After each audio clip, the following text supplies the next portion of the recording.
again guys, and welcome back to another video, and this is another in my short series called Back to the Future, when we go back and look at specific years in gaming and what they meant to me personally.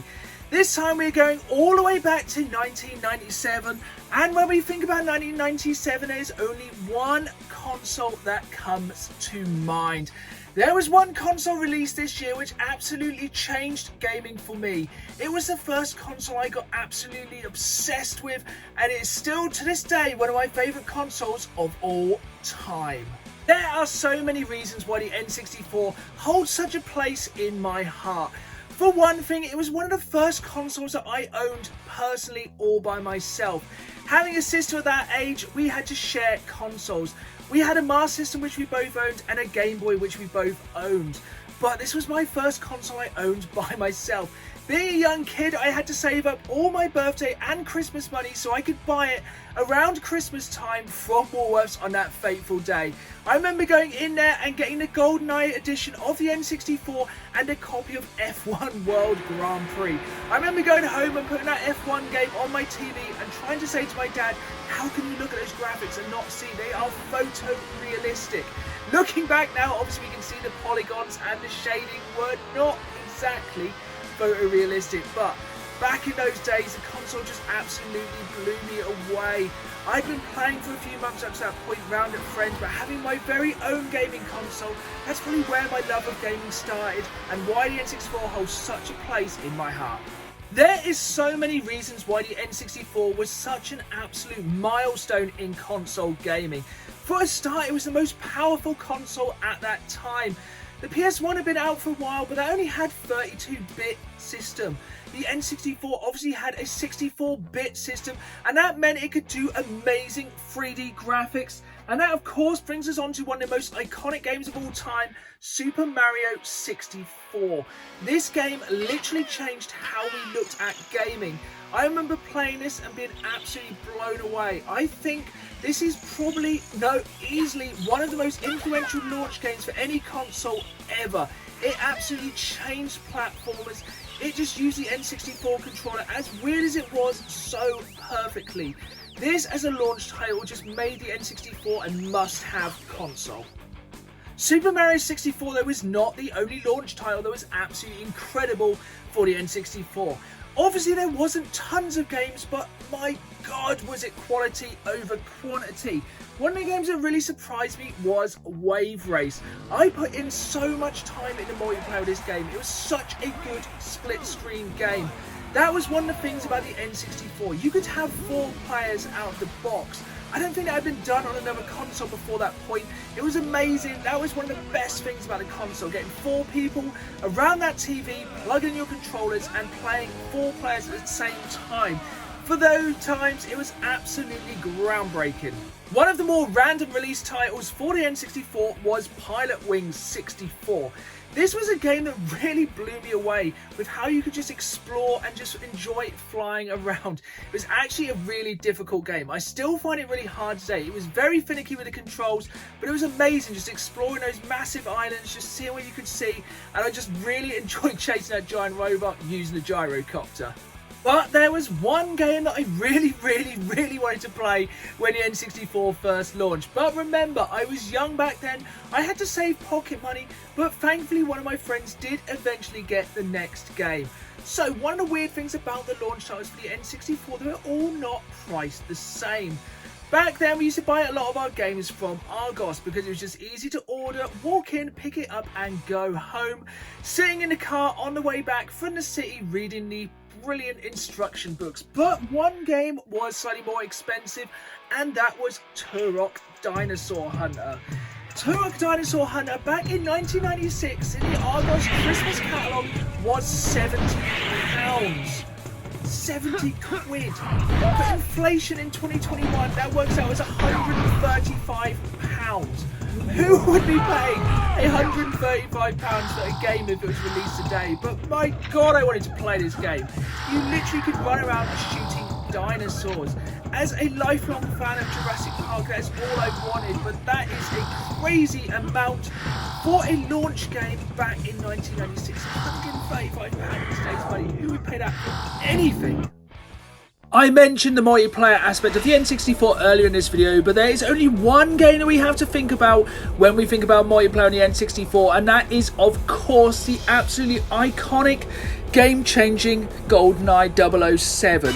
This game not only revolutionised gaming, it proved you could have first-person shooters on a home console.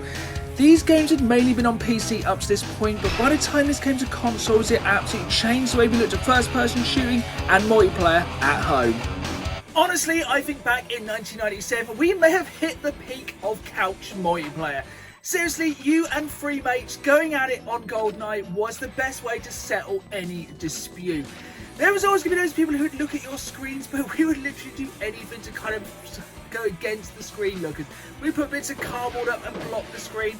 But let me know in the comments below, were you one of those cheating guys back in the day who look at other people's screens, or even worse, chose to play as our job? With the release of GoldenEye 007, I think it really solidified the N64 as an absolutely classic console. It just changed how we looked at first-person shooters and at multiplayer, and who knows what would have happened if that game had never came out. But let me know in the comments below your favourite levels, favourite weapons. I was always a fan of slappers only or a rocket launcher fight, and let me know some of your favourite memories of playing back with your friends in multiplayer in the comments down below. To be fair, this entire video could have just been about my love for the N64. But 1997 had just one last N64 game which I really want to talk about. It may surprise you, but I think this is possibly, and I do change this quite often, my favourite N64 game of all time.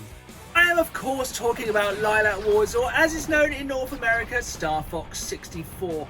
So I never played the previous game on the SNES, and this one absolutely blew me away. I remember going into Argos again with that reference, picking up that huge box with the cartridge, and the most important thing, that rumble pack. This for me was the first time I think any game had rumble. You could actually feel the explosions. You could feel every part of the game. It was so much more immersive. This game will always stick in my memory for just being such an experience. You could play through it so quick, but it had so much replay value, taking different routes and just exploring it, all the different vehicles. It was such a good game, and such a travesty that Nintendo can't just make a decent Star Fox game nowadays. The one on Wii U was absolutely awful, so please Nintendo, we just want a decent Star Fox game, please. One really cool thing that Nintendo are doing in a minute is bringing a lot of these games to the Switch. This is really good for people who kind of just want to go back and play them in a more casual way, don't want to get a whole N64. They're going to be adding most of these games onto the Nintendo Switch. You're even going to be able to buy a wireless N64 controller. This is a really cool move from Nintendo, so I'm glad people are going to get to experience these games all the way now in 2021.